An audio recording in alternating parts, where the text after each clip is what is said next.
Good afternoon, everybody. This is Tuxedo Ian. We are getting back to our playthrough of Cultist Simulator. And we are playing with the Season of Acquaintances mod, plus a couple other ones. So let's dive back in for a little bit. We have loaded the game. Where were we? Okay, so let's see what we've got here. So we have our rival trying to do something. We have a hunter grabbing all of this mystique that's out there. Hopefully that notoriety will go ahead and fade away. He doesn't have any evidence to work with, though, so not a problem. Okay, we need a fleeting reminiscence for this guy, so that's something we'll have to work on later.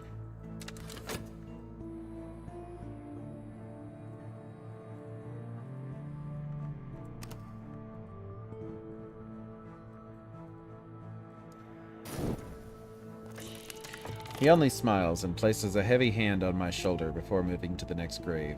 Have a pleasant day now. His footsteps are quiet on the snow. Ephraim, I know where a certain retiree goes to visit old friends.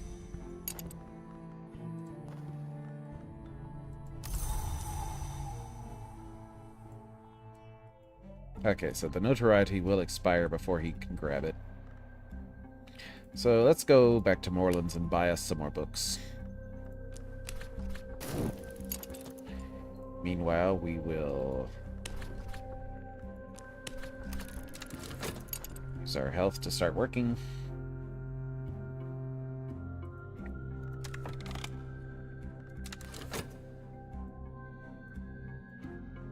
Let's see what we can find at Moreland's here.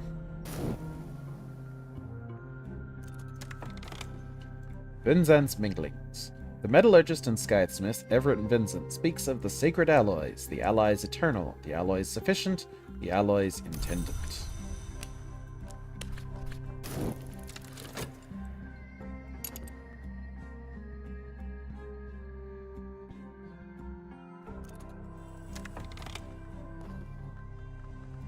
Okay, now that our notoriety has gone away, let's go ahead and look for some clerical work. Find work which will spare my body, if not my mind. If I increase my reason, perhaps I could get by with writing and research.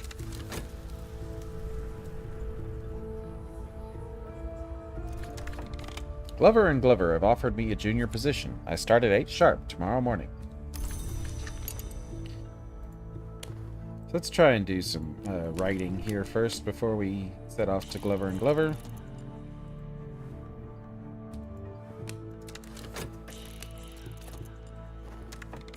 We have the Viennese Conundra. Nico van Dreel describes odd events in Vienna: the disappearance of children, epidemics of parasite activity, animal mutilations, nightmares of worms, the activities of a charitable organization, the New Lygians, that funds the burial of the poor. She proposes peculiar connections between these activities. So we can go ahead and read that while we go and buy another book.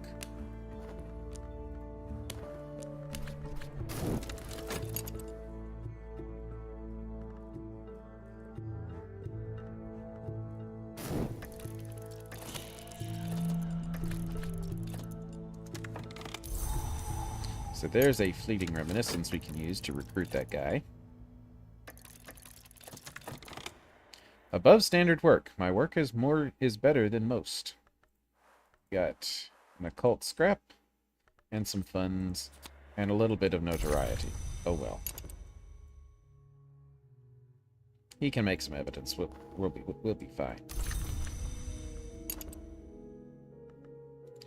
So we'll go to work at Glover and Glover. Junior work. The scratching of pens, the sourness of dust, the sighing of the younger Glover, the greedy gurgling of the elder. So for 60 seconds, and I can put in some reason to do extra effort. I'll apply extra effort. Perhaps they'll appreciate it.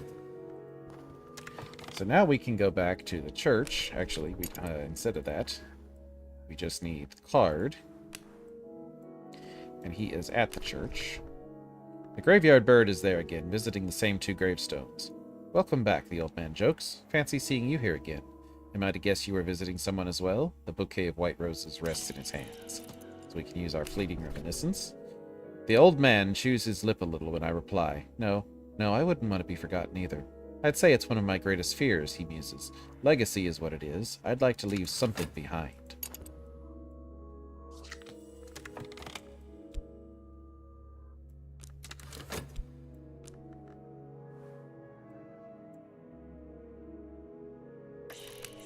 Yep, he grabbed the notoriety. Medusa's riddle, then, I choose to render as what is not seen. There is another riddle, one I have heard rendered as what may be lost. I will delineate some historic attempts to answer it. These are in themselves, in some sense, sacrifices. When the individual K attends the beatings, black dogs are sacrificed and quartered. When the individual M is in attendance, black mares are found with their throats slashed. I propose that these sacrifices are not necessary, but that our Lygian friends may consider them fitting. Herewith diagrams of the mutilations. We've got an Acquaintances parable. The Acquaintances parable is what may be lost. Each Acquaintances parable is an attempt to answer the riddle.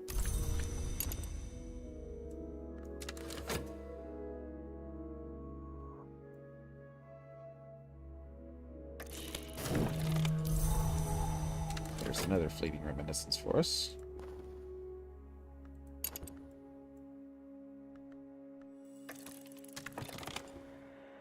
Mr. Alden, the supervisor of records, has called me into his office to recognize my diligence. I watch the mole on his neck as he talks, and talks, and talks.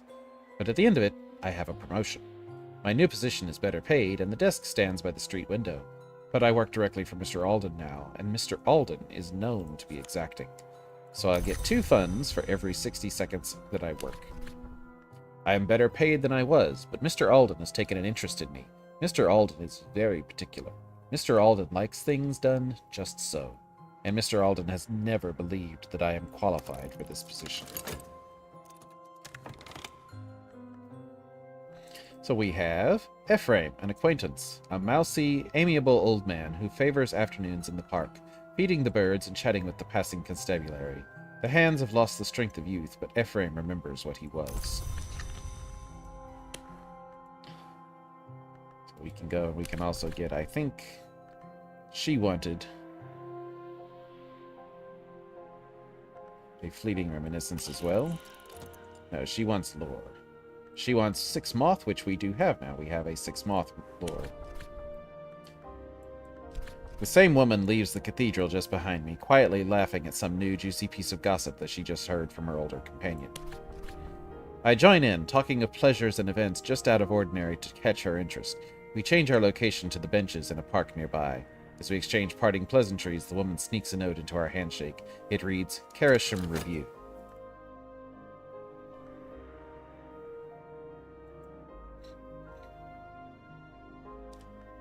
So good thing we got that book. Considering the evidence. He will try to turn that notoriety into evidence against us. Meanwhile, the mystique is going away.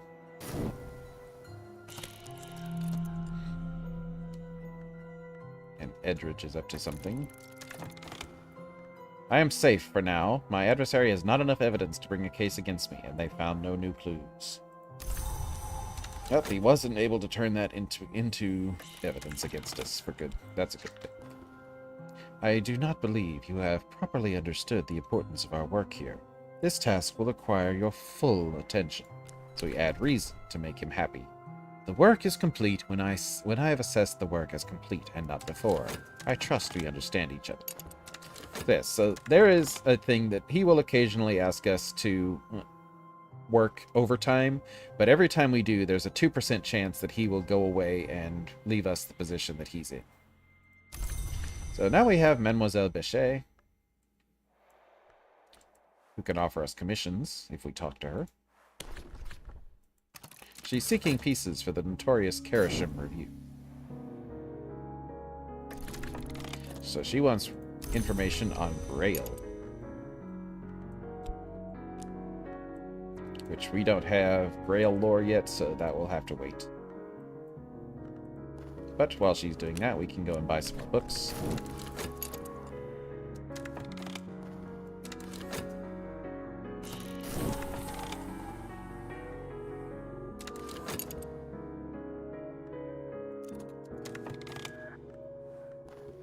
On this occasion, I have determined that your work is of an adequate standard. You may go. Be punctual tomorrow, please. So for right now, we can just complete that, and we get 2 funds for every 60 or 90 seconds. It's random whether he'll ask us to work overtime. Skeleton songs. So we got some Grail lore here, but it's only level 2, but it'll work. Poems of greedy delight, composed by the possibly pseudonymous Arabella Dusk. The rumor heiress turned madam turned poetess.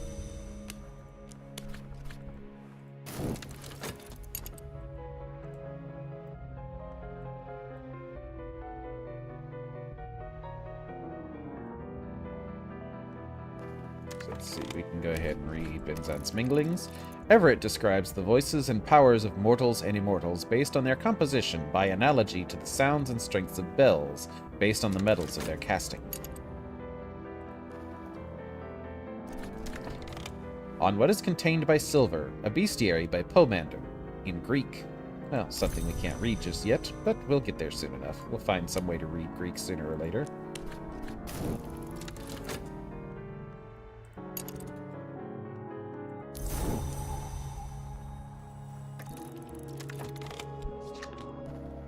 Mr. Alden has found nothing to criticize in my work today. He does not look up beside me. But we can just keep that going to keep our funds coming. Traveling at Night, Volume 1. The Annotated Dream Journals of Christopher Illopoli, sometimes called the only readable occultist. Literate, entertaining, and bewildering.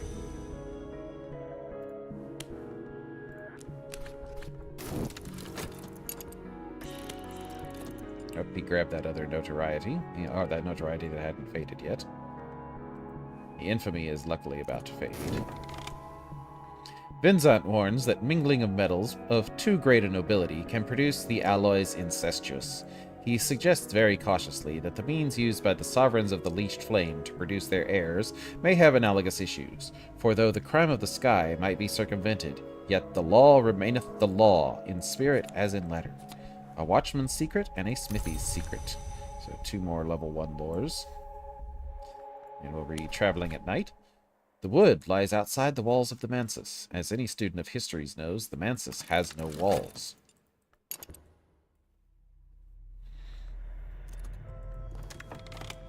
And we've got a collection of essays.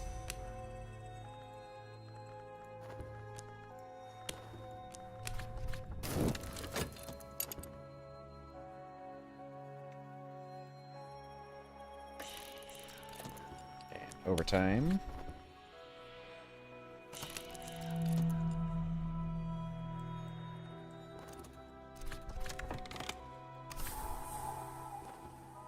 And another collection of essays.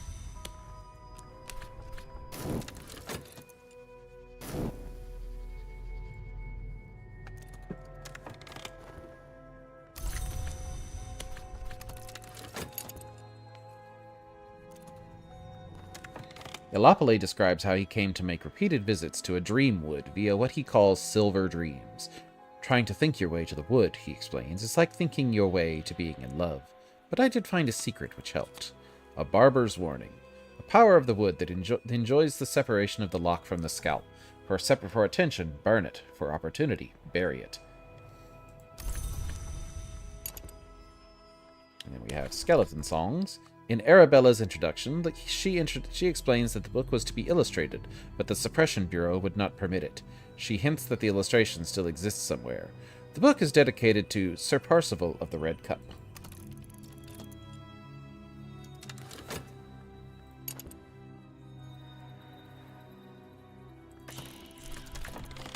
The Humours of a Gentleman, Samuel Savage's satirical comedy on the intrigues of the ailing but cunning John Son, his mistress Madeline, her lover Leo, and the upstart Corvino.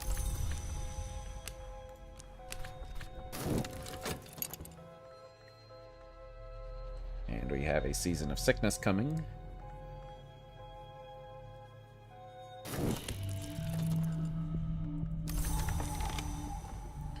Just now, I am one of the Suppression Bureau's most infamous suspects, perhaps the most infamous. In fact, they will resort to more aggressive measures to thwart my work. So the infamy has faded, but for now it can just A watched place. The Suppression Bureau will send agents to surveil a place, or perhaps places that I've taken an interest in. If my associates go there, our adversaries will no doubt be watching them, keen for even the slightest sign of incrimination. Well, it's a good thing I'm not doing anything with my headquarters right now, then. And the hunter has managed to make some evidence. The hunter has found some evidence, real or imagined, of my sins. The Raptures of Forculus, the first volume of Abbot Jeffrey's hypothetical theological debates in the Socratic mode, in Latin. Well, we can't read Latin just yet, although we can read Sanskrit. And we'll spend one more time at Moorlands and see what we can find.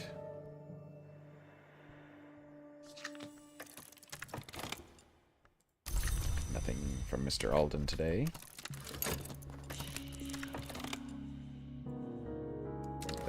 They're watching the bookies. A watch has been set in this place. It would not be wise to come here while that watch lasts. So we see... Oh, there's a watch on it. Exploring here will create notoriety. Good thing I don't need to explore there. The 26 delightful fruits, the 7 chastisements, the 9 gardens, the 4 regrets. A red secret. Some words are spelt correctly only when the proper ink is used.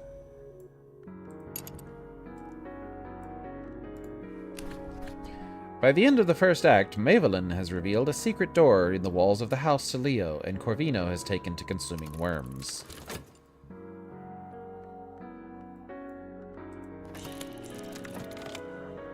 And they're looking at oriflammes as well.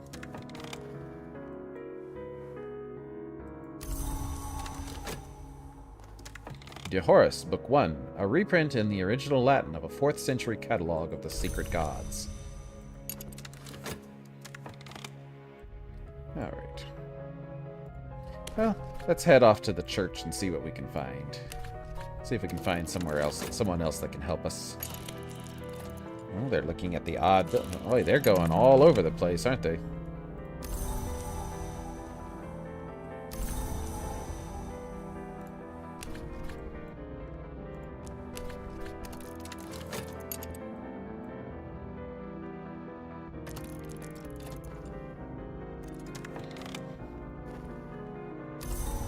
By day, uniformed officers in their silver badges linger on the street corners here. By night, the rooftops and windows might sometimes reflect a spying eye, or the dual glint of a pair of binoculars. Well, good thing I don't need to go to any of those places specifically. Mr. Alden's leaving us alone. Usually he will be asking for reason just about every day. I guess he decided to be nice today.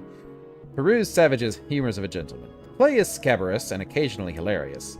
The characters are contrary and capricious. Many of the more resonant lines might well be formulae of power, disguised in plain sight. Do we have a watchman's secret? Okay, so we can take those two. And we have an erudition, so we can upgrade them to level 2. Or level 4, rather.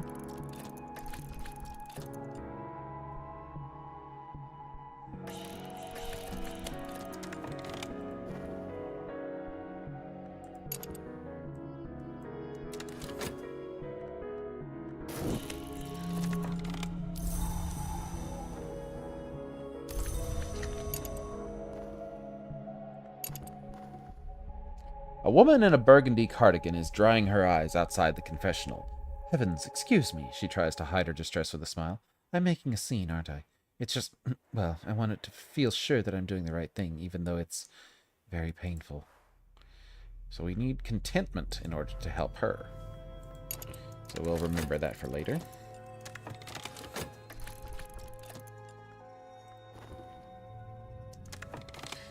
So when this recipe ends, surveilled locations will be restored to their original state. Okay? So if we wanted notoriety, we could go to some of those locations, but I think we're going to hold off on that for now.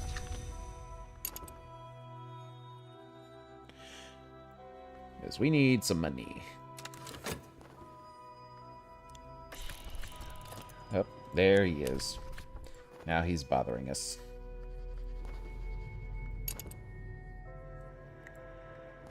Let's see. Let's go to the white door. So we need our health to make the ascent. Now I can approach the white door through the bounds. Now I press my fingers to it, feel its chill, watch it swing open. As it opens, my mouth closes, tightens, heals over like a lost deformity. Around and about me is the cobalt light of the Mansis.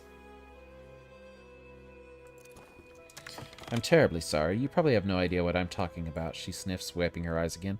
Forget what I said. You're not a confessor, after all. She hurries out of the church, blowing her nose and wiping her mouth. So we have another helpful hint for the whereabouts of Constance. I know where a certain midwife goes to reassure herself.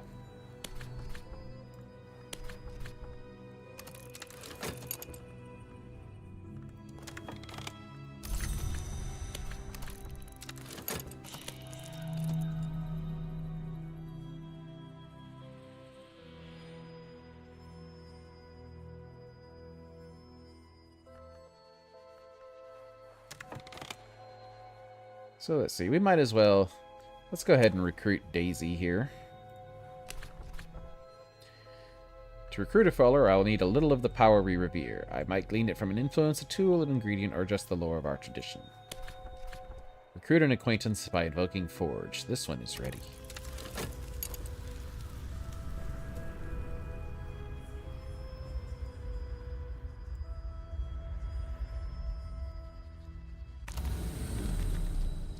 And we're back in the Mansis, and we can take Restlessness from the White Door. We can go to the Lodge of the Sage Knight or the Orchard of Lights. We don't want Restlessness, so let's see what's in the Lodge of the Sage Knight. A glimmering, and a glimmering on the other place. I recall my dream. This was the Lodge of Blue Silk, flapping in the winds of the bounds at the Mansis' edge. And here was its mistress, who welcomed me as she welcomes all travelers. Company is nice, she confided, but I still miss my Christopher. 10 years. 10 years and not enough. But we could not have been long together, not without touching each other. And you know what occurs when a man long lies with a long woman. Or perhaps you don't. I hope you don't. I won't tell you, just in case. I will give you a tiny gift.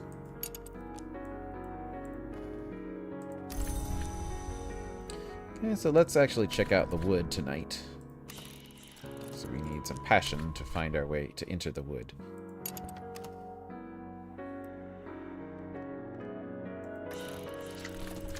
The ceremony requires a searing. Only a little one, but they will carry the mark all their lives.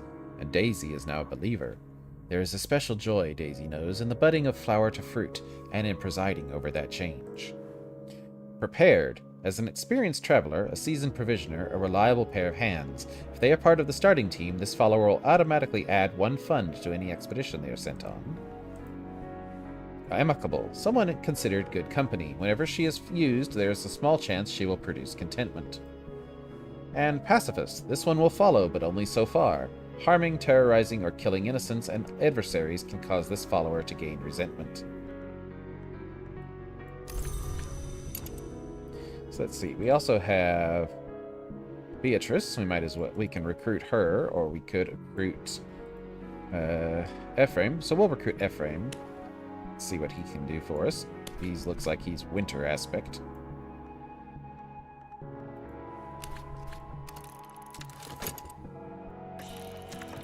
A nun stands beneath the colored window depicting the crucifixion, her back to me. At first I assume her to be sweeping the floor, but then I see she has no broom. The nun is picking feverishly at a hangnail. "Oh," she gasps when I ask her she's all right. "I'm fine. Yes, thank you." She hides her hands behind her back. So I need an injury to get her interested in me. So we're gonna have to have interesting way to get her attention. We'll find it some way, I'm sure, to get an injury.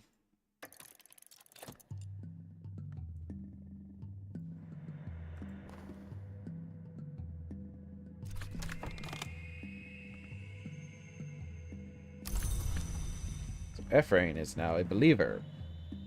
Ephraim is unhurried, unassuming, and unremarkable. It suited him then, and it suits him now. Thorough. Someone who knows how to cover their tracks. Whenever this follower is used, there's a small chance they will produce secrecy. And he is frail. We must all die, but this one is more inclined to end than most. This follower will die at 2 scars rather than 3. Well, we'll have to keep that in mind, then. So let's see what Ephraim's occult business. Ah, hello. Ephraim smiles, quickly slipping a photograph into his pocket. Is there something you needed? Murder a stranger. I believe we'll make an attempt on someone's life. Let us hope it is not too shoddy an attempt. No thank you. Let's see. Is there anything else we can discuss with him?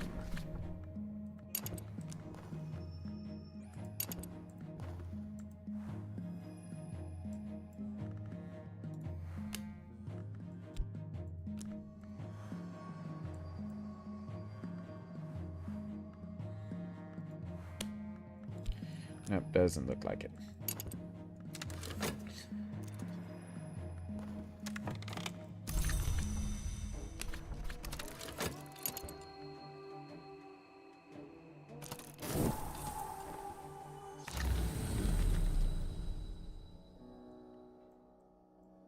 Here we can get a peculiar rumor. Temple of the Wheel. We'll take the rumor. When I was returning to the depths, one appeared, in front of my eyes, whose mouth was sealed. When I saw them, in the emptiness, I cried out. I think that last night I met another soul in the wood. I will never recall exactly what we said, one to another, but I think that we will recognize each other in the waking world.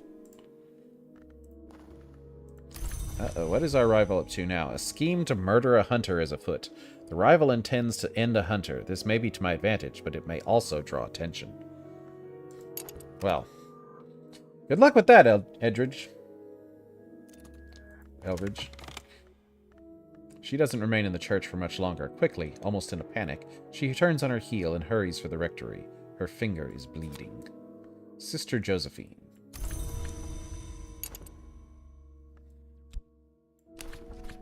Track down a rumor. I suspect that at the end of this story, I may find someone who will hear what I have to say.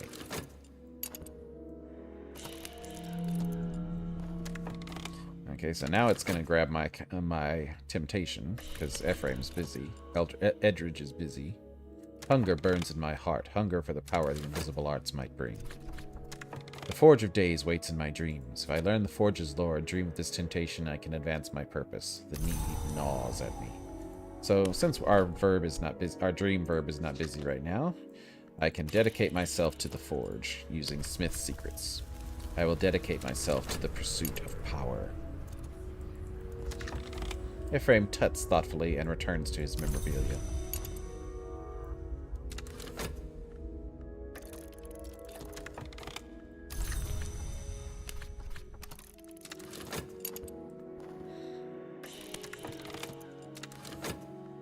Good luck to you, man. You may be an edge apprentice, but let's see what you can do. An unpromising address, but a promising resident. Charlotte, I know where a certain young woman sneaks out in the night. And we earned some mystique from that.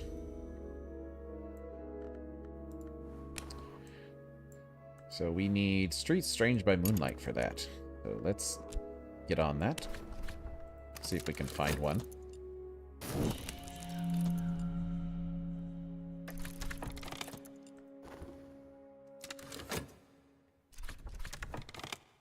The meddler's attention must be elsewhere. A relief.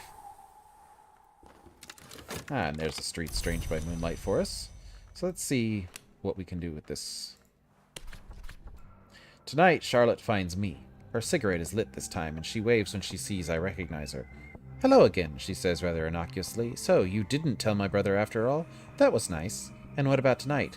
Can I believe you? Mischief. She wants passion. Easy enough.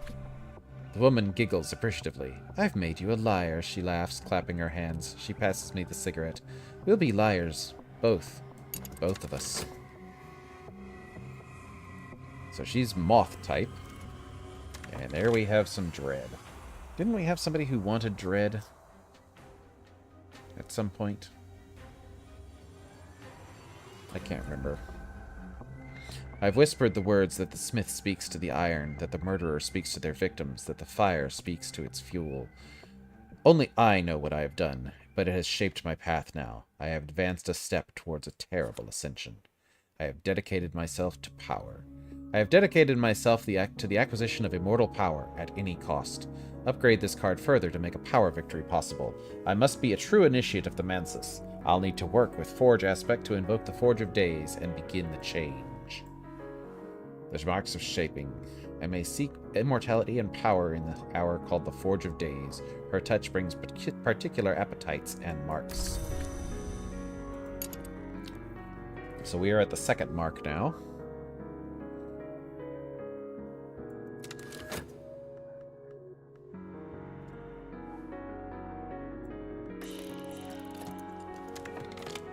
And there goes Mr. Alden with back on his bullshit again. Someone has failed to murder a hunter. This may ultimately bring the Suppression Bureau to my door. Well, he's created notoriety, but he failed to kill the hunter. So, you know, could be better, could be worse. And we're going to have that dread get snapped up here, but we'll be able to get some contentment here, I think. Yes, because we have a season of contentment coming up.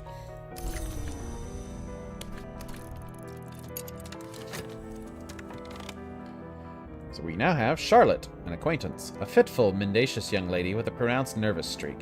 She's come to the capital under the care of her brother, waiting on some cure for that very nervosity.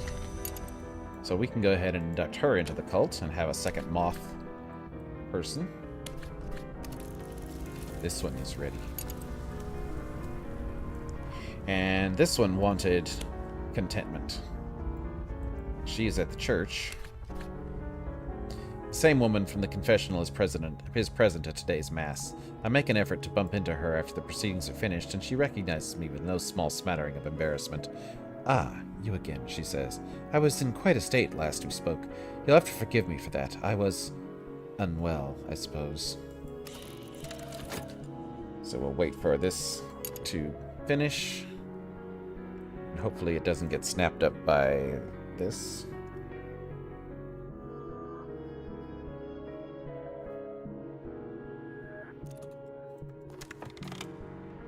Charlotte, a believer. Charlotte was instructed to keep a journal for her worries and whims. She has never been seen carrying a journal. Rambling. Oftentimes they speak nonsense, but sometimes they speak of something else. Whenever this follower is used, there's a small chance they will produce fascination. Impassioned. Someone possessed of an overdeveloped sense of imagination. Whenever she is used, there's a small chance they will produce eccentric notions which can be used for certain research challenges. How handy.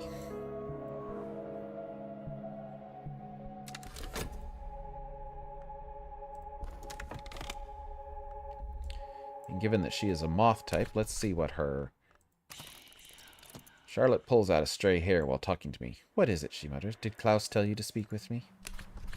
So she would be able to spin deceptions, just like our other guy. But for now, we'll hang with what we've got.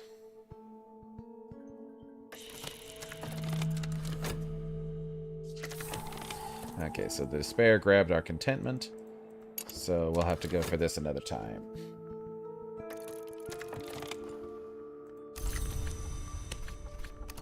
But we're making plenty of money working at Glover and Glover. Perhaps we'll bump into each other again. I promise I'm usually more put together. The woman laughs somewhat uneasily. Tugging her burgundy sweater tighter around her, she waves goodbye and takes her leave. She was more composed this time, but I could see something still troubled her deeply. So let's explore the streets strange by moonlight and see if we can find anyone else there.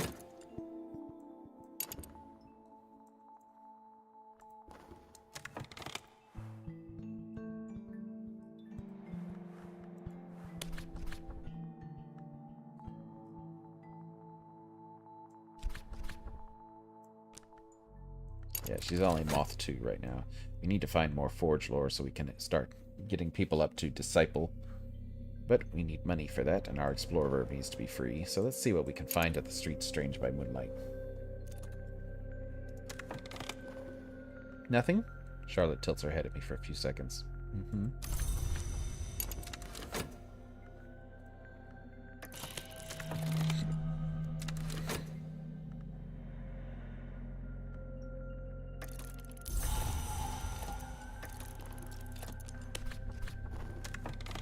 I have drawn no devotees to my work. None to whom I spoke were impressed with my subtleties, and others may have found them alarming. So we generated some mystique there. But we still have the chance to look. When we found all the people in a place, the lore box will disappear.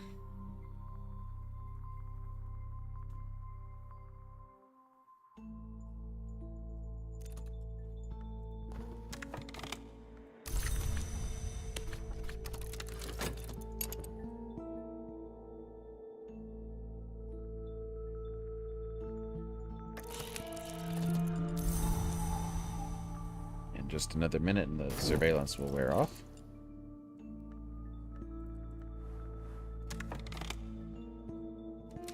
Yep, he's about to try and kill the hunter again, looks like. A wiry gentleman is out for a midnight stroll, same as I. Taking a silver band off his finger, he proposes a peculiar diversion. He bids me watch as the ring passes between his hands. With a snap, it vanishes. He gives me a moment, presumably to marvel, and then pulls the ring from my pocket. Do you know how I put that there, he asks, smug. So, recipients. So we need some reason. He is taken aback for a moment, and then for a few moments after that. I go so far as to replicate his trick to drive home the point. Well performed, he nods, eyebrows raised. It's a neat party trick, isn't it? I agree, but I tell him that my interests go far beyond mere party tricks. So we can recruit this guy. Scheme to murder a hunter is afoot. He's going to try and knock off the Bureau watchdog, which may be a good thing, may be a bad thing, but we'll see what happens. Nothing we can do about it at this point. Surveillance point is ending. The Bureau's agents are leaving their hiding places. So we'll let that process and get all those cleared out. And we have Conrad, an acquaintance. Conrad had to abscond the stage after one of his assistants vanished too successfully. Nowadays, his dexterity has turned to more illicit industries. Might as well go ahead and recruit him.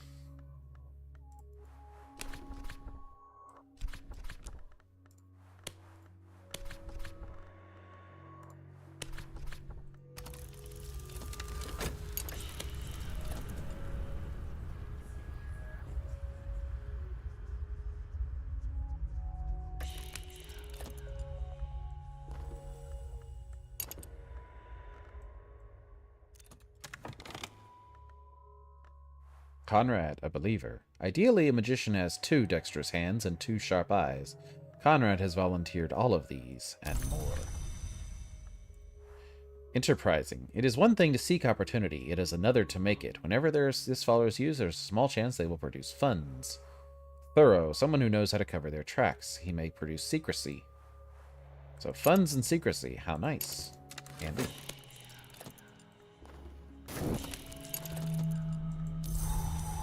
And the Bureau's watchdog is elsewhere, occupied. It is at last safe to visit the old places. No fevered eyes are trained upon my comings and goings.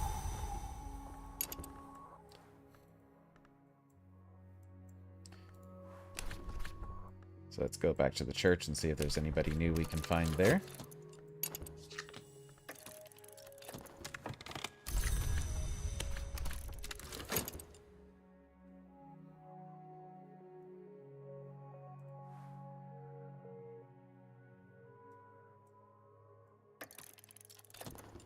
Someone has murdered a hunter. This may give me breathing space, but it may ultimately bring the Suppression Bureau to my door. So he's created notoriety and a human corpse. The spirit is departed. At some point, the smell will be so bad you'll have to dispose of it, but here it is for now. It may attract attention. It may be used to impress the impressionable. Even after the corpse is gone, notoriety will remain. Well, you just had to go and do that, didn't you?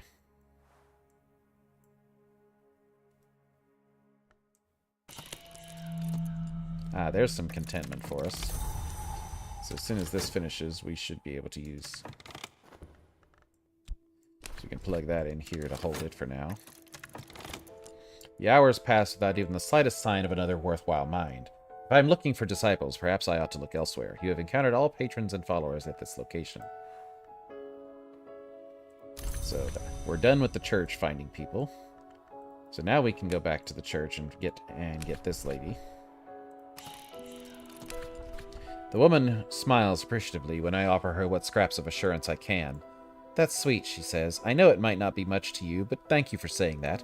There are, of course, painful things, even reprehensible things we must do in the service of some greater goal. I would know.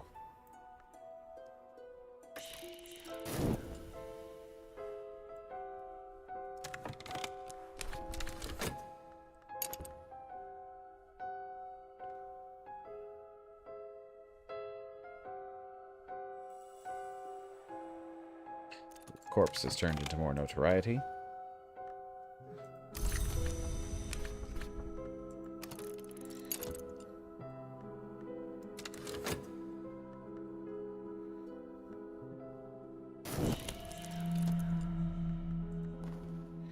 What's he trying to do now? A bold scheme. Traces left by a rival's decision to move boldly. So we now have Constance, a seasoned nurse, peerless midwife, and purveyor of baked sweets, now working as a house call caregiver. St. Bartholomew's St. Bartholomew's had released this hospitable Samaritan from their employ. Why?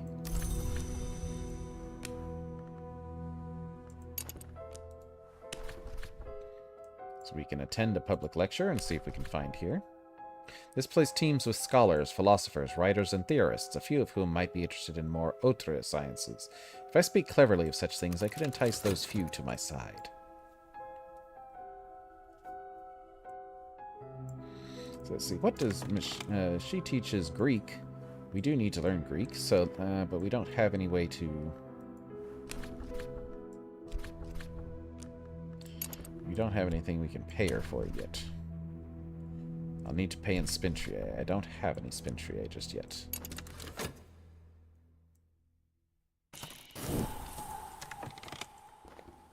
It's considering an expedition. So there's no expedition for him to grab from me, so that's good.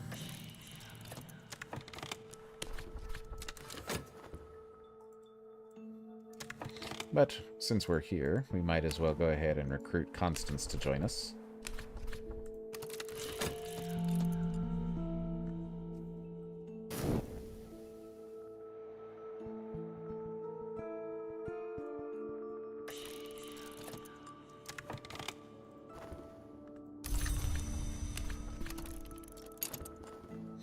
I find myself in conversation with one of the faculty, picking apart Heracles and Hercules, Athena and Minerva.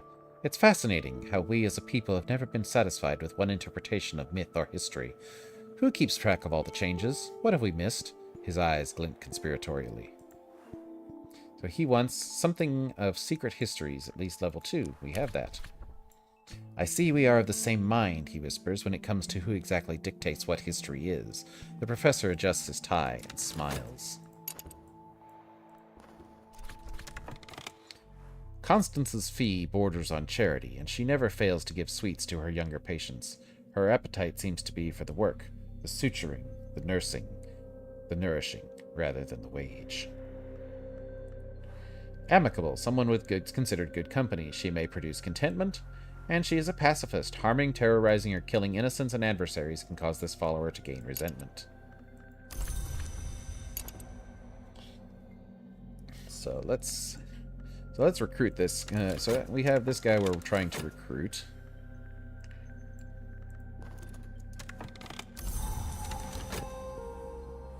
So we'll be able to get him on our side. And I forget what it was that Aladdin wanted. We'll have to check and see that. I think he wanted Secret Histories 6 or more, so we've got a ways to go before we can get there. We could combine those two. Those make... We need erudition for that. So we got an occult scrap from him. And let's see what he can get. So he can offer us commissions. I would be interested... Well, my colleagues and I would be interested in adding another mind to our little circle of discourse, Professor Jericho tells me. Can we count on your thoughts? A bookish, thoughtful Englishman graying into late middle age. He was formerly Cambridge's chair of archaeology, but his interests have veered towards the more disputed vertices of history.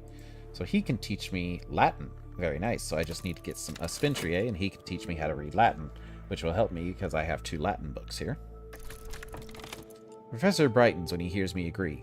Capital! He half exclaims. I, for one, cannot wait to see what you come up with.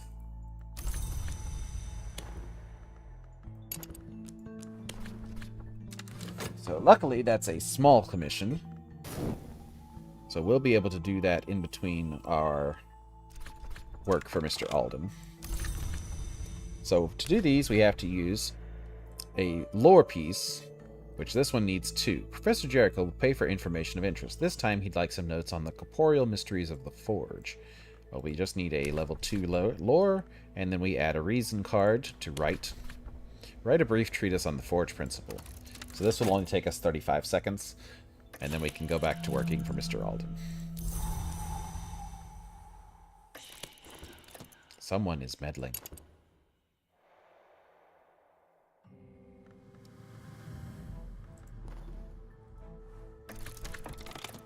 And I finished my manuscript, so back to work.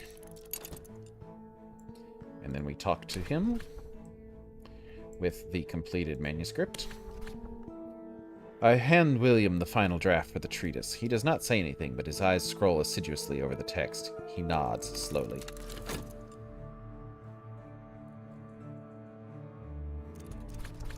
This will do, he finally says. This will do nicely. The professor rises from his desk to shake my hand. You might be an academic yourself someday. The real kind. We've gotten Mystique. He's probably citing me in a presentation somewhere. He'll be back for more of my hypotheses. And we have an iron spin tree announced, so we can use that to get him to teach us Latin. An adversary. Kit Fletcher. Miss Fletcher is an industrious little affixture to the offices of the Illustrated London News. Her noontime chats with a source in law enforcement have turned her into the most detestable sort of concerned citizen. One with a platform. She's a publicist. Evidence produced by this hunter will be made available to the public and cannot be destroyed. Oh dear. Erratic. She often fails to create evidence from notoriety. Conversely, they'll sometimes create evidence even when they can't find notoriety. Idealist. Can't be demoralized, although sometimes their ideals can be turned against them. And she is mortal. So, if we want to try and stock up on notoriety, she's probably a good one to have for that. So, let's go ahead and make us some notoriety. Once we have a chance to. So we need a couple more books here, so we'll go to Moreland's and see what else she can offer us.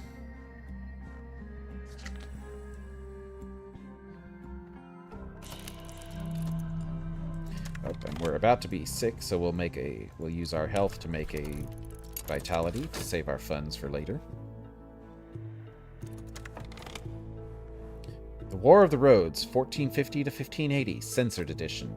Willis Ford describes the War of the Roads, an event in a history other than our own, in detail, but numerous pages have been removed. The name of the publisher is blacked out, and an ominous slip stapled to the cover explains that Willis Ford has been excised.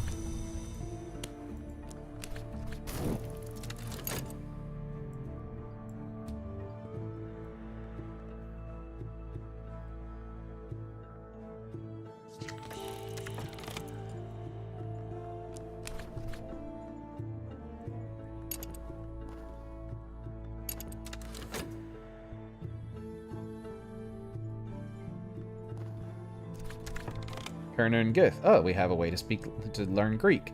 Kerner and Goethe's Aufschlag Grammatik der Griechischen Sprache, a Greek grammar, an essential weapon for a ferocious struggle with a challenging language.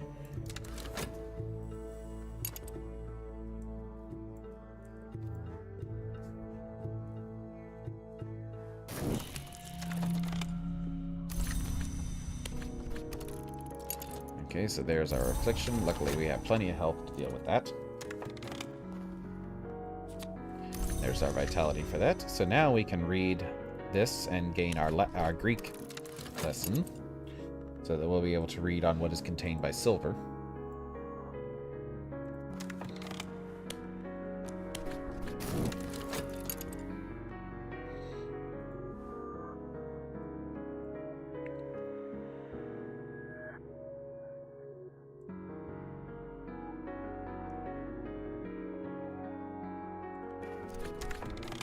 The Orchid Transfigurations, Volume 1, a 16th century alchemical fever dream attributed to Robert Fludd, frequently banned for the disturbing allure of its illustrations. This is in the original Latin.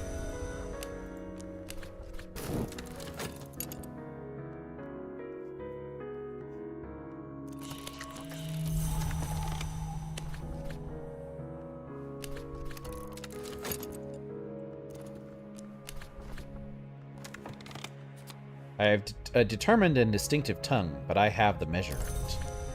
So now we can use that to start translating on what is contained by silver.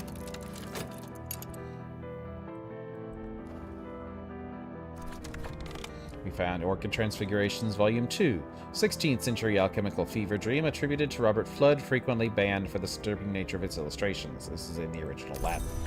So we have Volume 1 and Volume 2 of that now.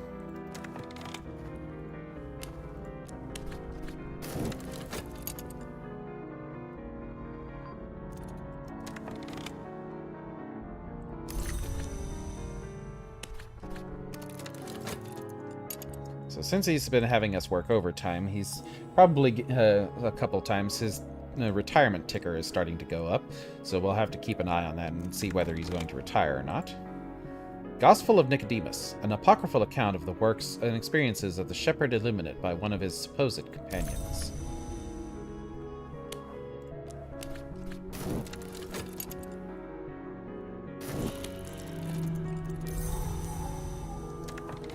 And our health is back.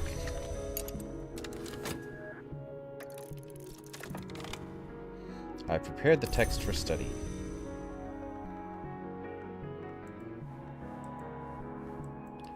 So those are all in Latin. And the professor is back. So we can get another commission from him, and then we can have him teach us Latin.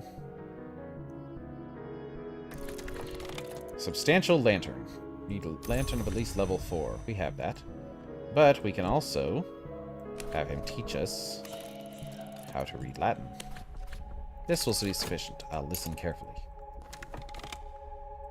An Introduction to Histories. The 17th century mystic and antiquarian Claude Hersault describes divergent incidents in 5 major histories.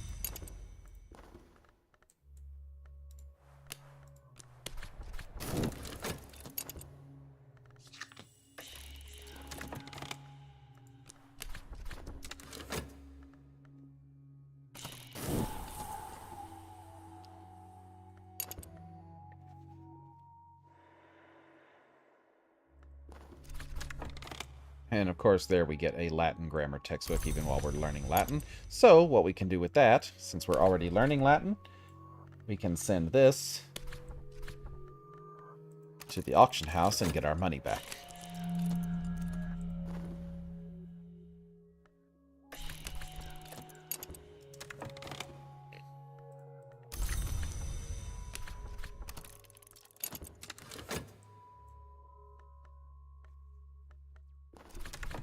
The language of Lucretius's On the Nature of Things, of Aquinas' Summa Theologiae, and of the notorious De Horis.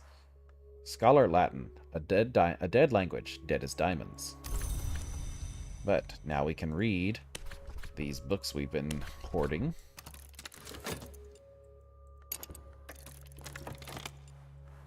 So we got our funds back from buying that book.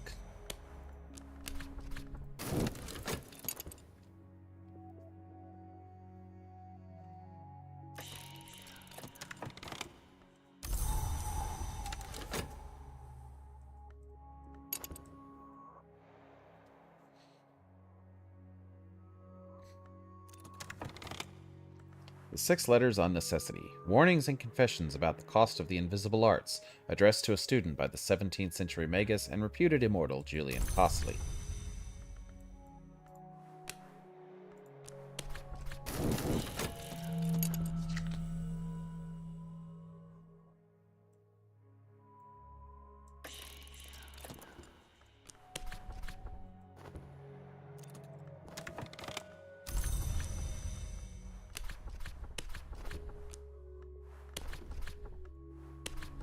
Might as well work on translating all the ones we have.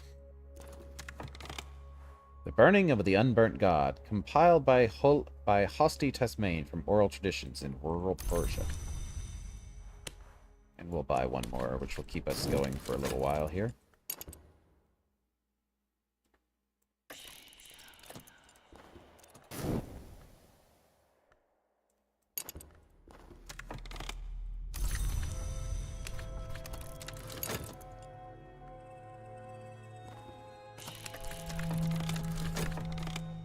Morelands is closing.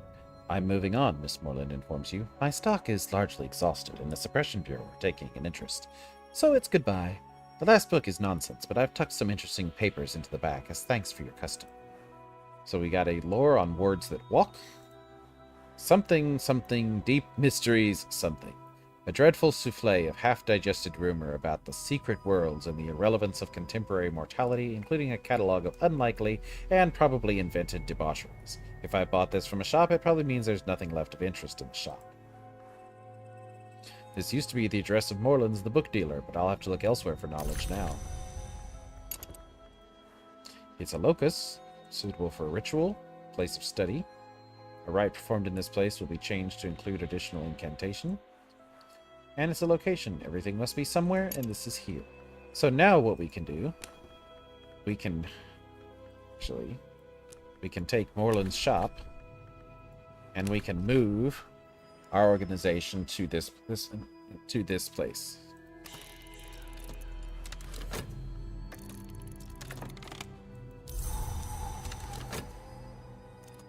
So this would eat a notoriety if we had one.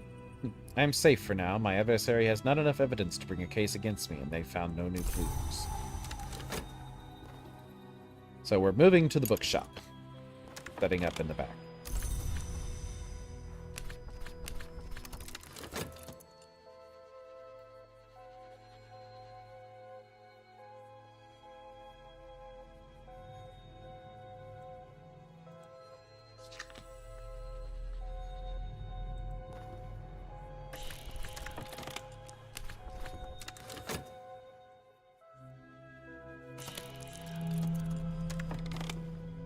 No address is ever really permanent. Like our bodies, we leave them all in the end. But for now, this is home.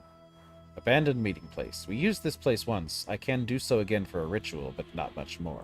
Okay, so that's new. That's a new mechanic. And we have rooms behind a bookshop.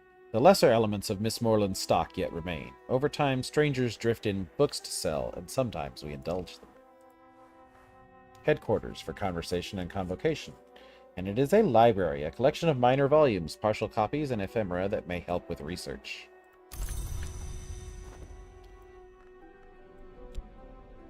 So this is our headquarters now. Let's see. If we put it into talk, does it do anything? Aspect. Place a follower here to convert them permanently into a prisoner. Well, don't need to do that. We don't have any other place we would want to move to in case... Actually, the bookstore is one of our more useful ones. So now we can go to Oriflamme's and we can sell off this Deep Mysteries book. Since we don't need it, it doesn't do anything.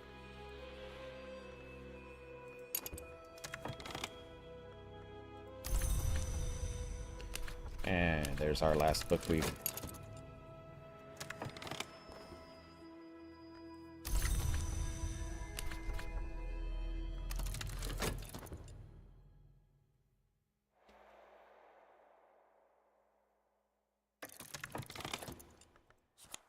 We got some money for that. And let's go to the auction house and see if there's anything on sale. We perch on alarming Rietveld chairs in a windowless auction room with vividly burnt orange walls, waiting for the auctioneer to announce what he's offering. The reek of new paint makes the brain spin.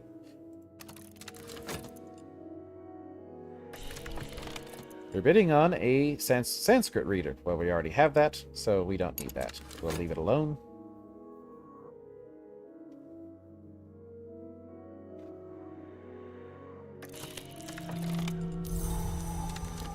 We have a Season of Affliction coming, so we'll go ahead and we'll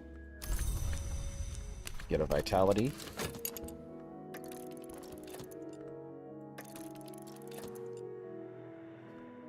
Rival's decision to move cautiously.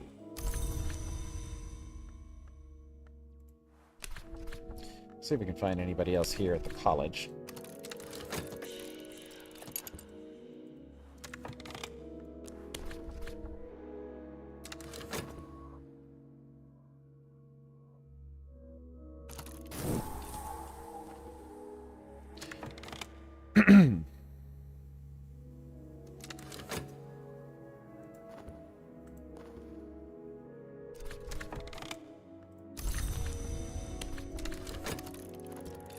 Chances of retiring are starting to get up there. With all the overtime he's been making us work.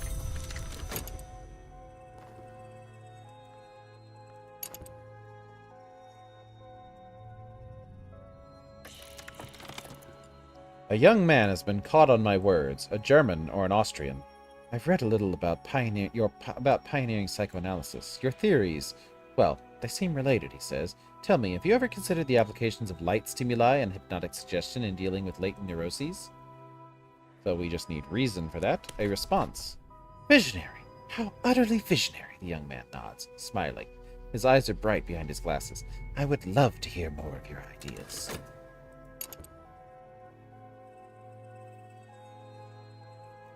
Alright, so we've finished translating all our stuff, so we'll go ahead and read the orchid transfigurations. The illustrations are certainly striking. They flush the skin and glow beneath the eyelids after the book is closed. This one looks like it'll give us heart lore. My rival's mood has softened. My rival is observing professional courtesies. I received a cautiously civil letter, although it discusses nothing of consequence. Might there someday be an opportunity for us to join our powers? Occasionally, a rival's resentment may diminish, so he's down to 6 resentment. Pulsing airs, a rising power, reassuring energy, 6th order influence, significant resonances or correspondences. This can be used in some rites to summon minions. But we don't have any rites just yet. We'll get there eventually, I'm sure.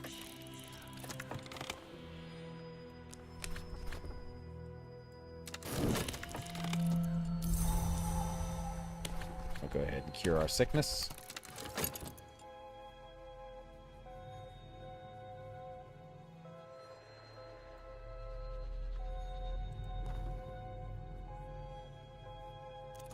And we now have Klaus, an acquaintance, a hopeful, eclectic young graduate with an aptitude for analysis of the human mind.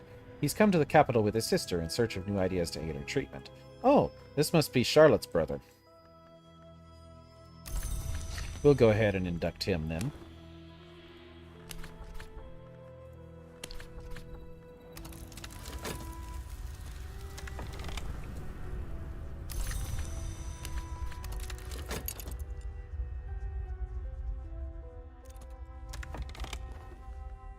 We must devour to be devoured. We cannot be undevoured, as we cannot be unborn. A red secret. Okay, so we'll read the second volume. Flood, or pseudo-flood, suggests alignments between the alchemical tradition of Rubidoux and the older Grail traditions through the Pine Knight's quest for the Cinnabar Cup.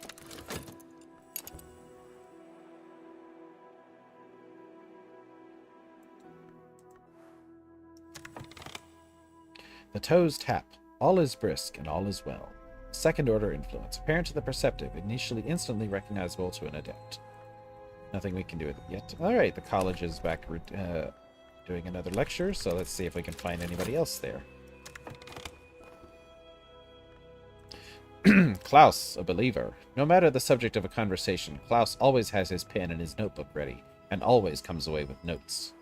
Scholarly. Someone who enjoys an abundance of time and literature. Whenever this follower is used, they make rational observations which can be used to address certain research challenges, and he's a pacifist. So he doesn't like us hurting people. Good thing we're going with Forge, where we don't have to kidnap people. Okay, so let's see. Our heart lore here needs glimmerings, which we have. So as soon as this is finished, we'll be able to upgrade those two heart lore pieces to the next level. Our health is cured.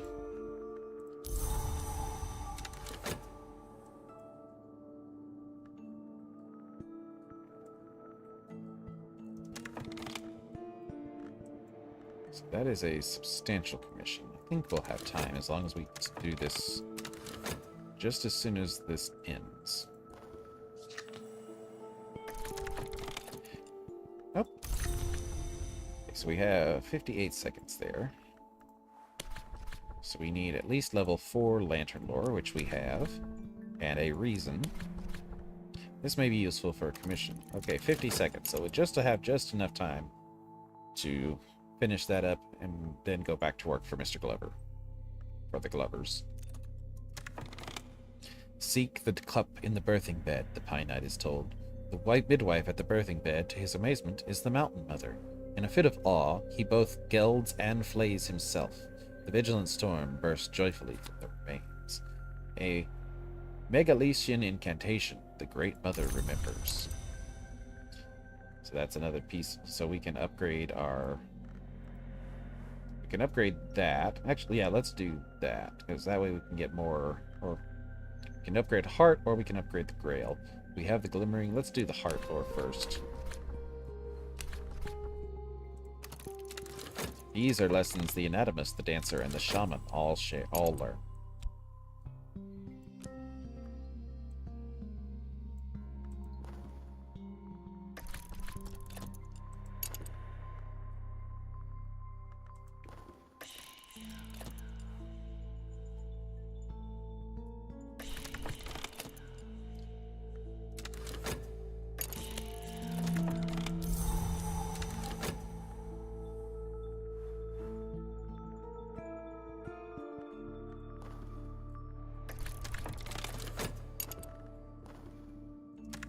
Up when we found somebody over here.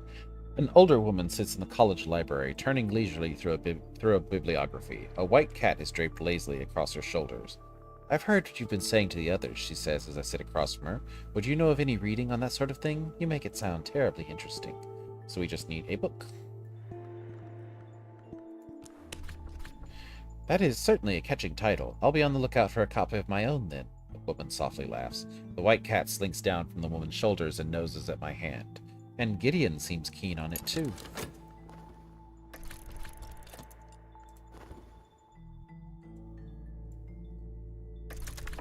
I finished the manuscript, just in time for us to go back to work for Mr. Alden.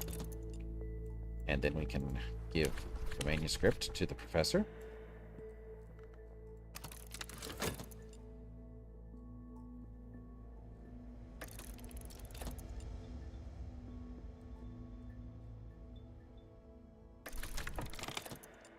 Harrowing axioms. It is a mistake to assume our understanding is, at any point, a comfort. You can use this card to solve grim or obsessive research challenges. And we have a bronze Spintria and some Mystique.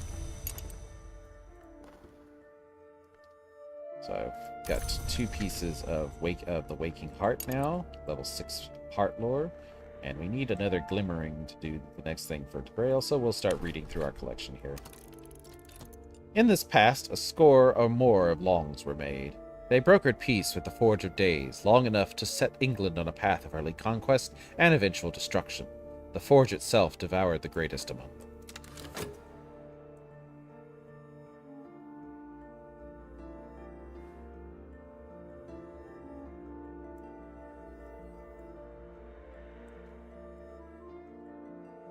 So we wouldn't be able to do this one, because that would take more than 60 seconds, and we don't have that much time in between our shifts at Glover and Glover, but that may change. So we have Millie, an acquaintance. Miss Keating keeps the old library in West London, and Gideon comes along to scratch up copies of the Republic when unwatched. The librarian and her cat are a furtive pair, but they know an odd thing or two.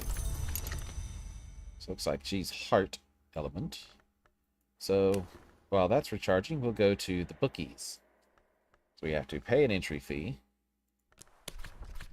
and then we can use lore. Murderers and smiths, soldiers and scoundrels. There are common powers they all revere, even if they do not know it.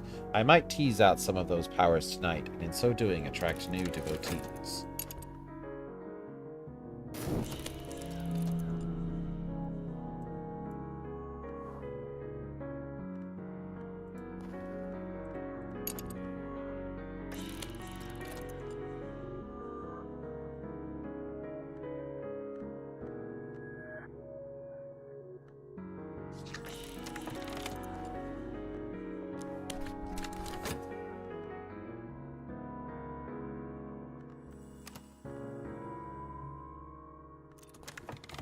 The royalty of England, according to Willis Ford, became the sovereigns of the leashed flame, destroying or transforming their enemies, conquering Europe, establishing grand cathedrals to St. Spark.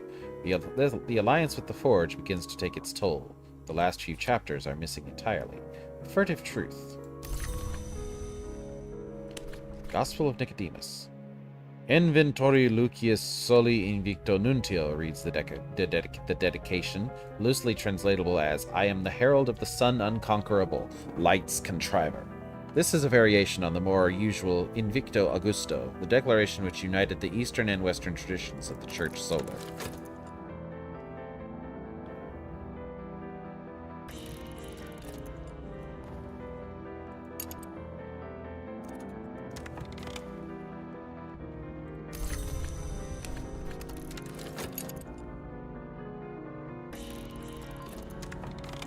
The match bell clangs, and soon the crowd is vacating the ringside. A tall man roughly elbows me as he passes close, moving me aside. When I glare at him, he looks back, smirking meanly. Oh, you gonna do something? He challenges me. Or are we just going to make eyes at each other? His voice smacks of something American. Audacity. Oh, we can use our health skill. It's fast. I strike him in the jaw. Hard. The man stumbles, and when he touches his lip to his finger comes away red. Well, be still my heart, he grins. 2 policemen stop us when the brawl spills onto the street, and after they release us from our neighboring cells, the American tells me his name and offers me a handshake.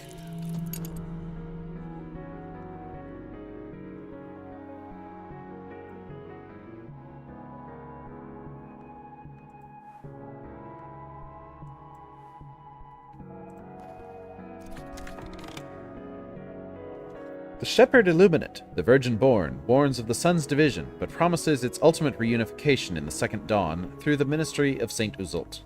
Uzult is, of course, the ink of power used by librarians of the tree, but also venerated as a saint in some borderline heterodox solar traditions. We have another Mansus glimpse.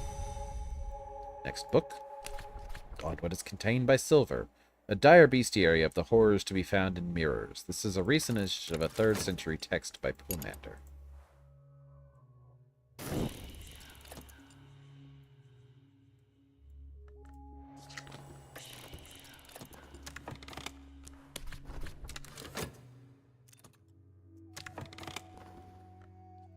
We now have Edgar, an acquaintance. Edgar Lamont Reeves has been a Marine, a Pinkerton, and a life insurance salesman. His Western vulgarity belies a mind suited for more surreptitious industries. So we'll go ahead and recruit him since he's our first Forge helper.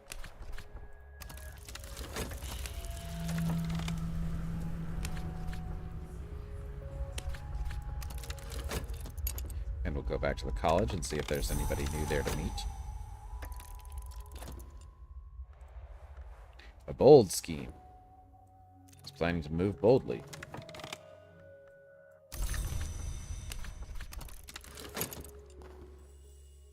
Bewildering success. A rumor claims my adversary is taken to casting oracles with the I Ching. Another claims they seek answers in dreams. Yet another that they select which questions to ask by rolling dice. They found evidence where there should be no evidence to find. This happens only occasionally.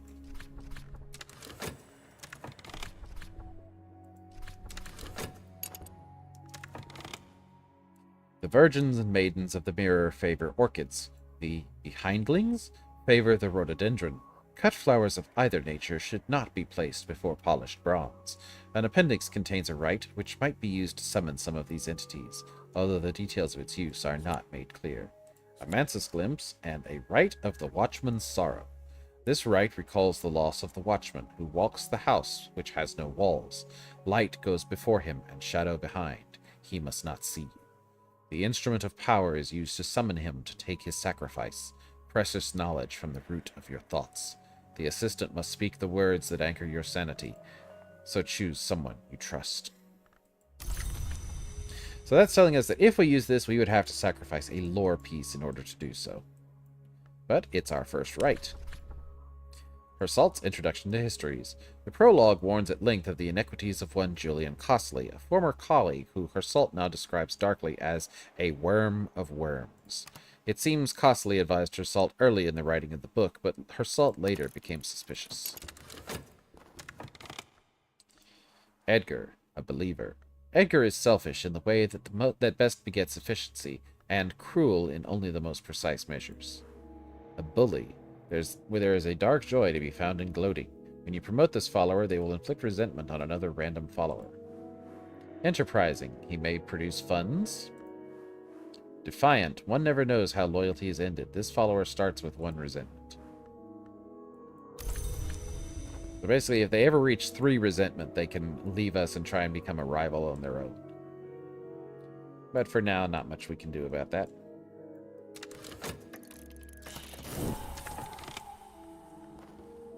Rival is considering an expedition. Nope. An opportunity for profit. My follower has found an opportunity to benefit a level more from this endeavor. Ooh, and we're getting 2 profit. 3. Wow. 4 funds off of that. That is nice. And at the college, we find someone of note. A very severe-looking woman carrying a stuffed folder crosses my path. Or I hers. Neither of us is prepared for the other. A collision ensues. Oh, for God's sake, she hisses, scrambling at the scattered documents. Help me get everything in order. The central office is expecting this documentation, and it will not be late. Perceptiveness. Reason. As I look closer at her papers, I notice a discrepancy in the accountings. A single number, is off. That's not... Well, that is troubling, she mutters grudgingly. Here, since you've already cost me precious minutes, you're all but obligated to help me review these one more time. Come.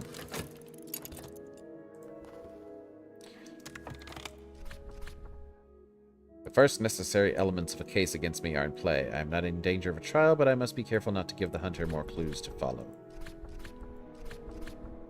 A publicist is sensationalizing evidence of my crimes.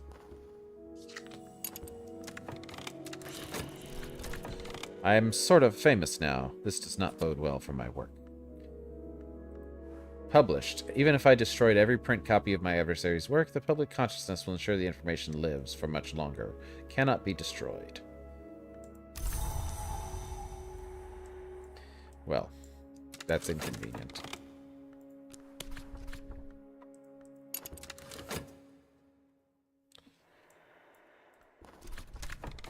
Her salt identifies blood, silver, design, and the worms as the central axes of each of the histories, and claims that the so-called second history is the true one. Costly's tone is urgent, as if he suspected he might have little time left.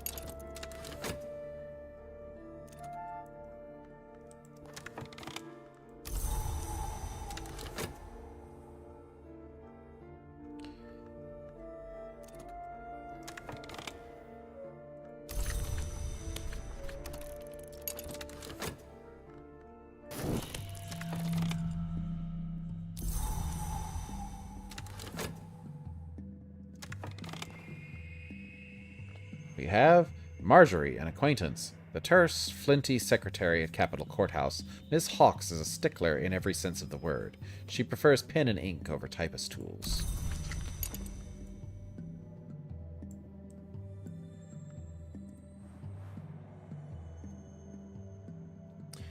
We still have not found somebody for Edge yet. I bet they're at the East End bookies. We'll pay for our ticket and go exploring with Lore.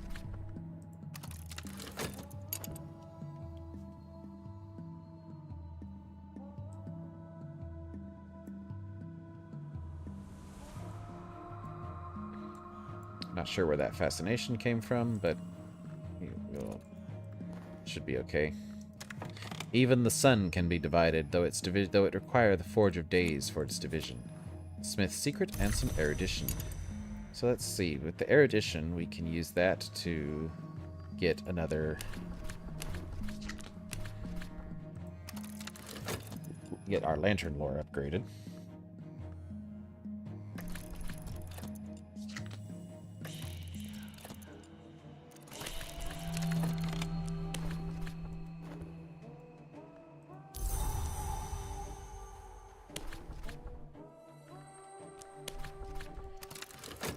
Rest.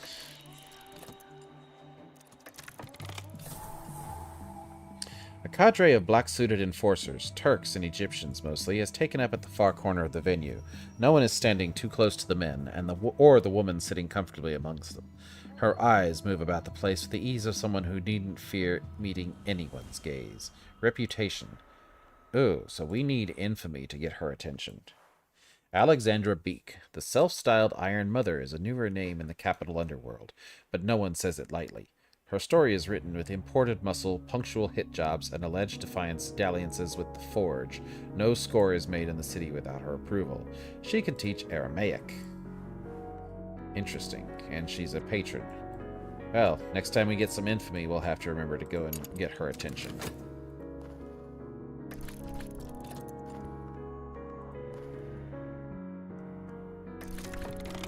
So we now have an unmerciful mantra. Mercy, saith the watchman, is found only in shadow.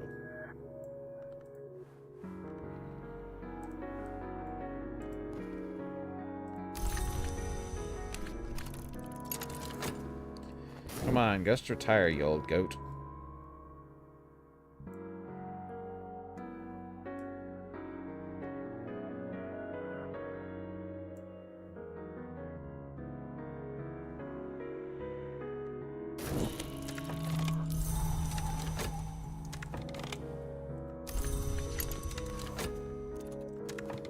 I hasten not to look at her.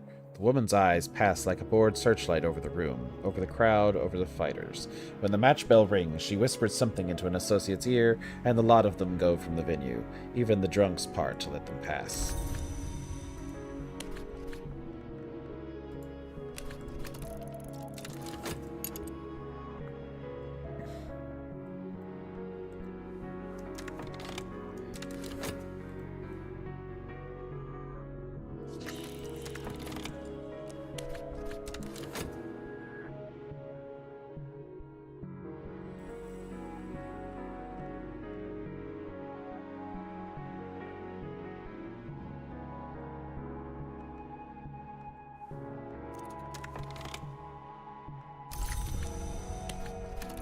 Okay, now since we have a level 6 lantern lore, I think we can go from the white door.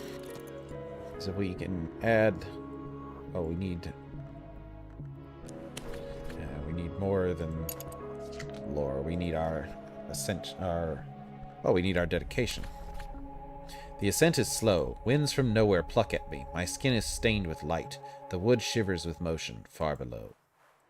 Because this slot can take either health or our desire. So we're following our desire to the stag door.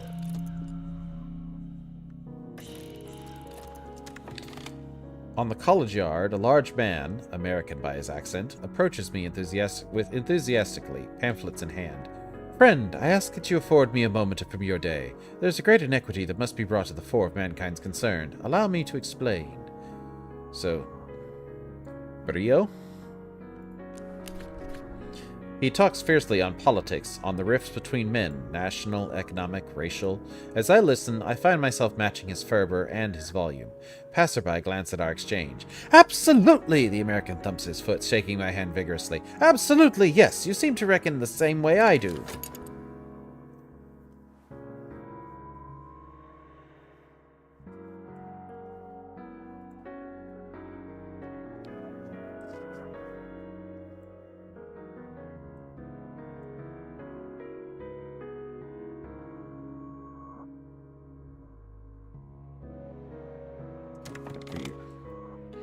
We have books to read. The Raptures of Forculus.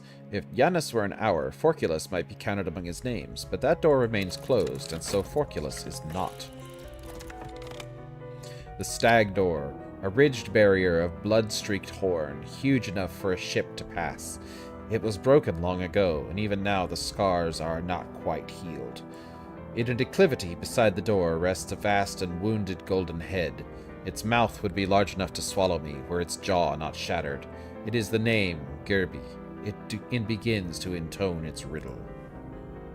What may be lost? Answer this riddle to pass the stag door and be accounted a no. Well, we already have the answer to that. The Exodus parable. What may be lost? So we use the stag door's riddle. In my dream, I will stand again before the stag door, a ridged barrier of blood-streaked horn, broken long ago, not quite healed. That vast and golden head Gerby will await the answer to my riddle. If we use the wrong lore, it says, Gerby has fallen very far. It may not enter the house, and one of its few satisfactions is to deny entry. It has too much honor to mock me, but I see the satisfaction in its golden eyes. That is not, it says with relish, the answer. So instead, we'll take the parable. One thread in a labyrinth. There are many answers to this question, as the shedders of skin know. Here is mine.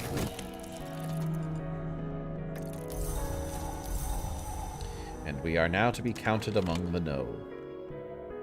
And we have met Atticus, an acquaintance, a Garviest orator and activist, loud of voice and fiery of heart. Atticus Bailey has been a man of the far west before his politics necessitated some time away from his more disruptive critics. So let's go ahead and recruit him.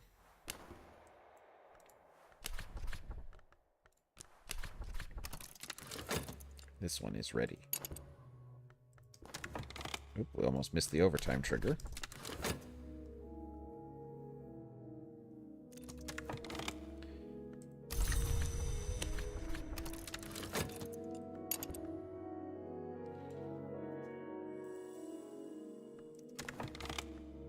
Okay, so the college is open again.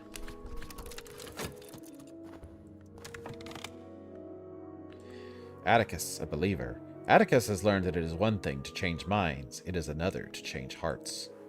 Amicable. He may produce contentment, he may produce eccentric notions, and he is a pacifist.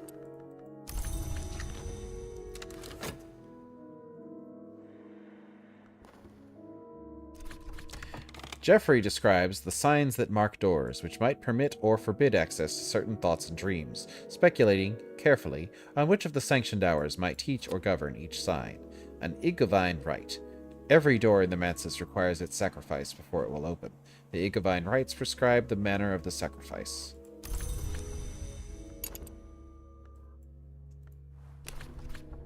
The burning of the unburnt god, Tasmain. Tasmain hypothesizes a pre-Zoroastrian fire deity whose rites were the rites of smiths.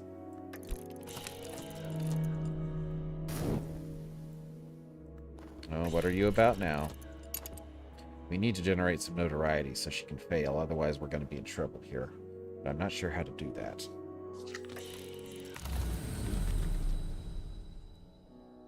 We've passed through the stag door. So we can get a subtle rupture, we can go to the Ascent of Knives, or the Painted River. Well, a subtle rupture wouldn't really do anything for us right now, so let's see what's in the Painted River. The right one, a Forbidden Epic. There is a great chamber in the mansis through which a painted river flows. The vagabond, it is claimed, painted it from memory in the years before she left the house. Certainly there are histories concealed in its design. I traced them with my hand last night. There were fragments of aquamarine paint beneath my nails, flecks of gold leaf, when I was done. Forbidden Epic. The attentions of the hours is drawn to the bloodiest wars. Afterwards the histories are braided like hair. Exploring with this scrap of knowledge may uncover secret locations in the land beyond the forest across the continent. Well, if I remember correctly, Mr. Aladim here wanted some lore of secret histories 6 or higher. So we can now get him on our side. Okay, so there's no one else. We found everybody that's at the college, so we'll wait for him. Well, we need to be Street Strange by Moonlight, so we'll use a health to explore. Until we can find a Street Strange by Moonlight. The Stag Door is the Adept's Gate. To pass it is to be initiated into the first true mystery of the House of the Sun. The head, Gerby, weeps to see me enter where it cannot, but it must let me pass. The scarred valves of the door grind open. The way through the Stag Door. In my dreams, I found the way to the Stag Door, sometimes called the Horn Gate or the Adept's Door. I have answered its riddle and am counted among the know.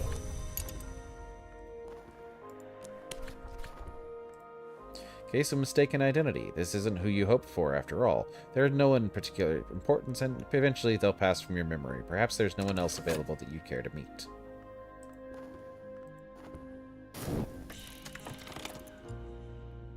And we found an experienced swindler. How delightful to be working with you. This hireling may be useful. So, okay, so that actually, we do want them.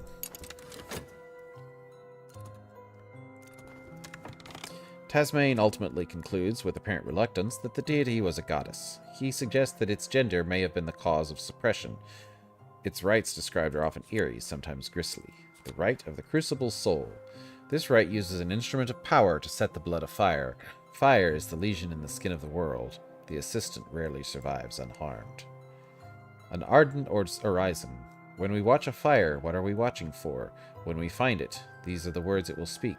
A word which sanctifies the change that will come when the seared skin peels.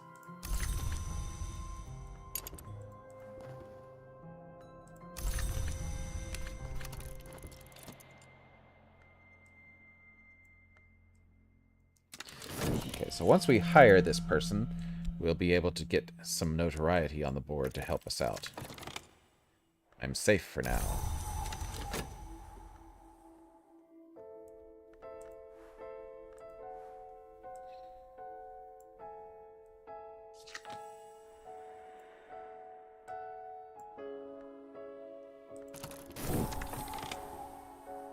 Oh, Eldridge is trying to murder the hunter again.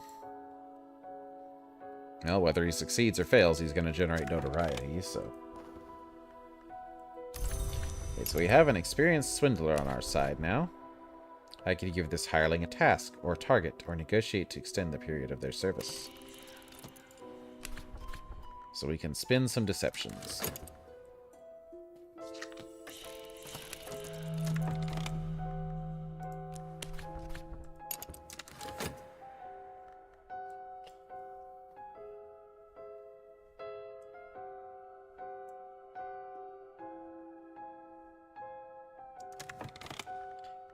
So we need to keep exploring with health until we find more streets strange by moonlight.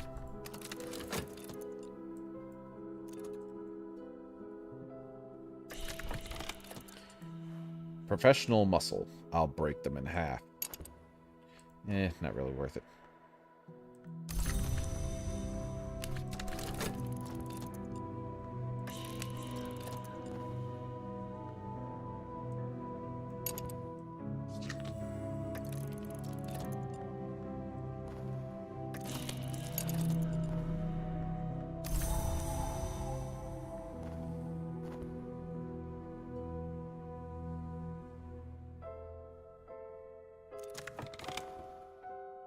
Alright, so we've created some secrecy. And we'll go ahead and keep working on that.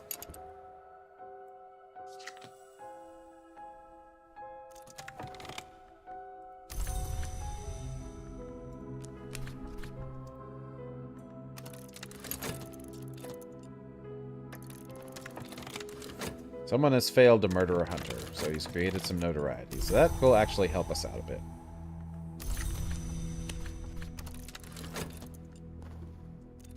Ah, there's our street strange by moonlight. So first off, Dr. Aladdin.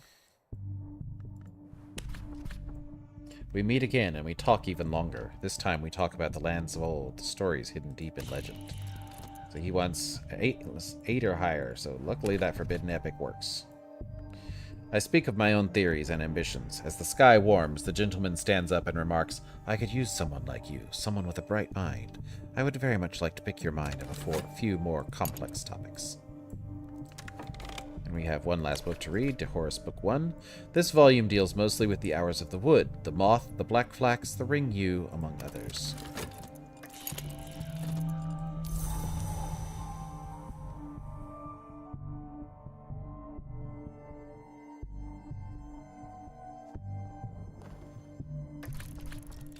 My follower is at work.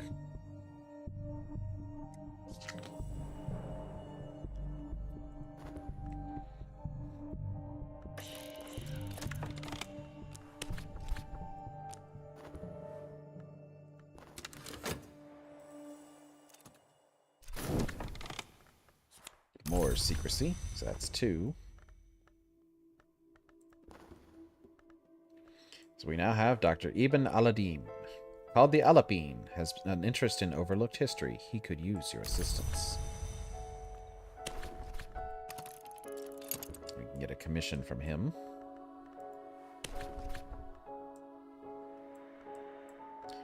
And we'll go exploring the streets, seeing if we can find any more help.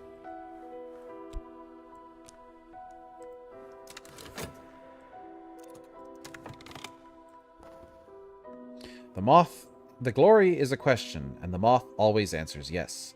The black flax's answer is no, and that is always its answer. So, erudition and a barber's warning. So with that erudition, we can use that to make level 6 forge lore.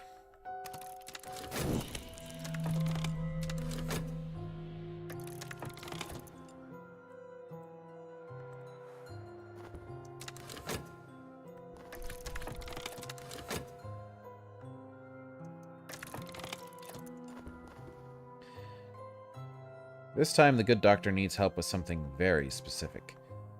On the Sister and Witch, my associate needs a detailed summary on everything known about this hour. Ooh, interesting.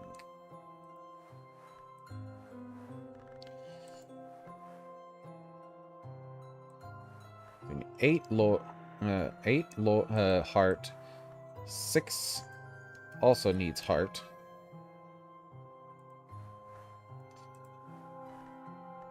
Interesting.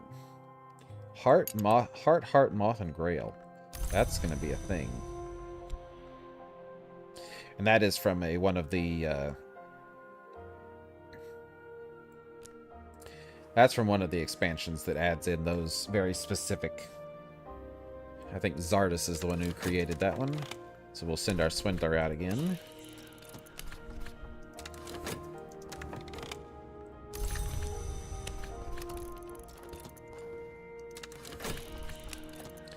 There's where we apply our knowledge.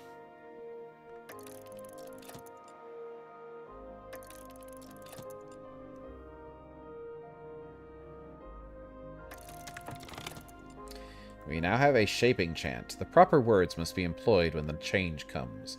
Use this in a rite with a knock influence and a bone flute, or other resources of equal power, to summon a Caligine.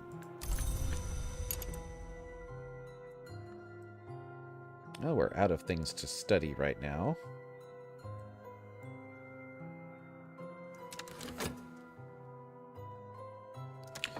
So let's dream on the stag door. In my dreams, I know the path to the stag door, through the maze of the bounds. Gerby will always let me pass, but the path is always a puzzle. I will need reason. The stag door is the Adept's Gate. So we'll see what we can get from the gate. A hunched, looming shape sits on a bench ahead. I draw closer, and I see the shape is a gnarled old woman. Keep walking, she rasps without looking up. If you're looking for pain, stay. So she wants dread. Well, not much we can do about that.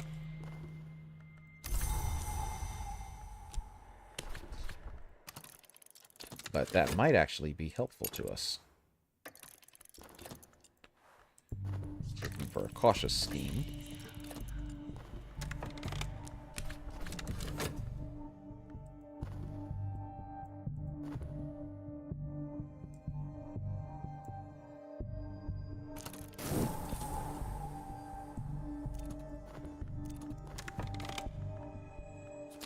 Yep, we've got some notoriety on the board now.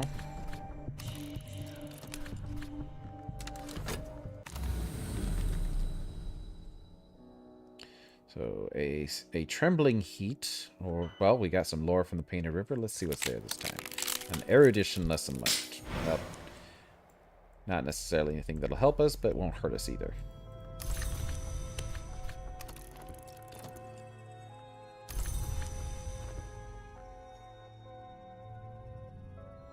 The Painted River runs from a great chamber near the White Door, far through the Mansus, to its far edge where it enters a painted delta of far cloud. I voyaged half its length last night with a stern-faced captain beneath a rust-red sail.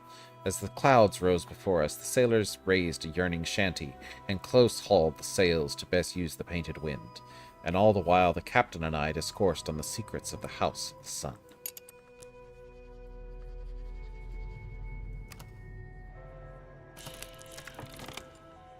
I hesitate. Then the old woman rises, and only then do I realize how massive she actually is. She makes good on her promise. I know where a certain Russian goes to be alone with her grief. A wound. My activities on the previous night have taken a toll on my body. Well, that's actually going to be handy for us.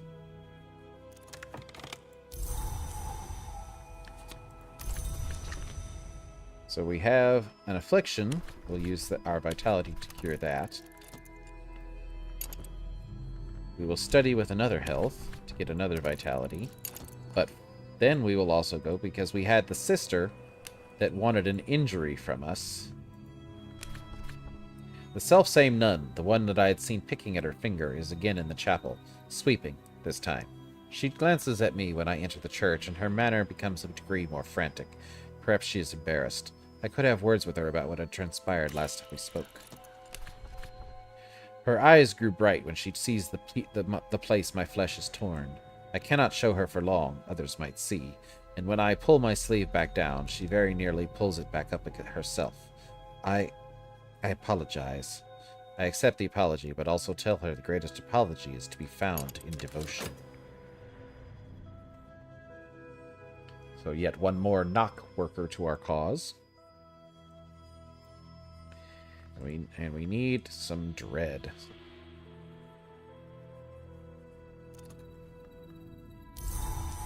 So that will be easy to manufacture.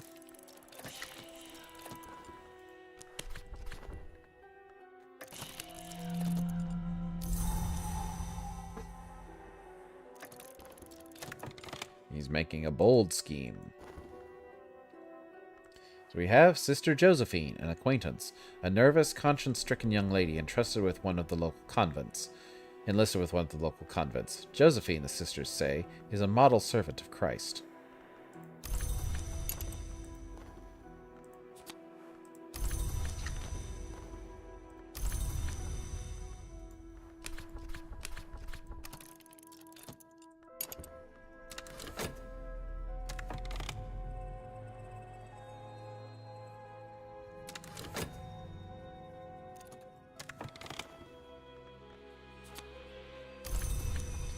That's 3 pieces of secrecy. We'll just continue making those. So we have some notoriety that's about to... Well, we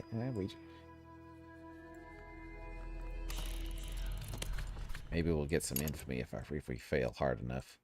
But we only have 24 seconds and we'll be able to get...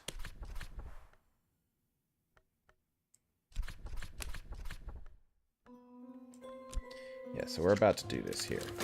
So we'll hold that there.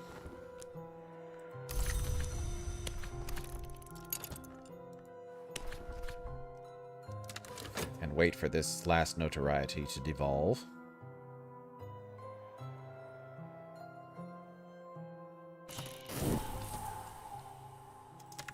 Alright. So that gives us 4 secrecies. Which is how many we need, and then we apply moth lore. We will grow further yet in the space that subtlety has earned us.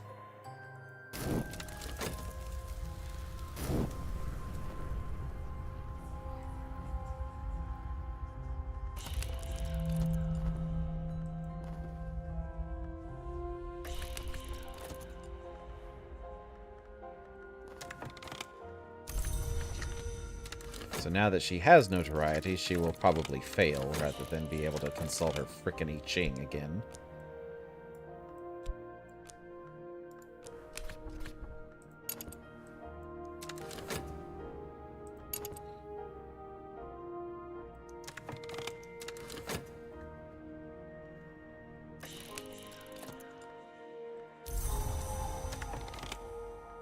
They shall not see us unless we intend it.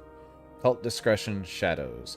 We are one with the shadows now. We will be found only if we want to be found. I can support 24 members without arousing untenable suspicion. Can we do anything else with that? Oh, we can go to 5. Interesting. We need 5 secrecies and a moth lore of at least level 6.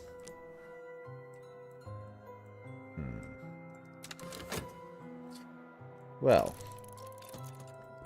No?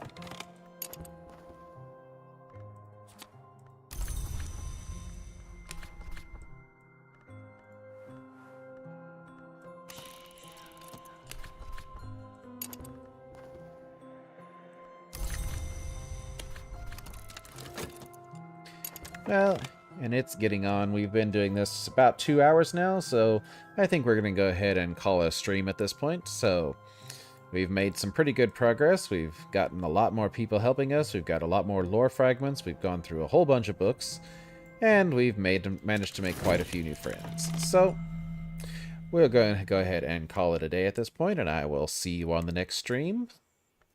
And have a good day.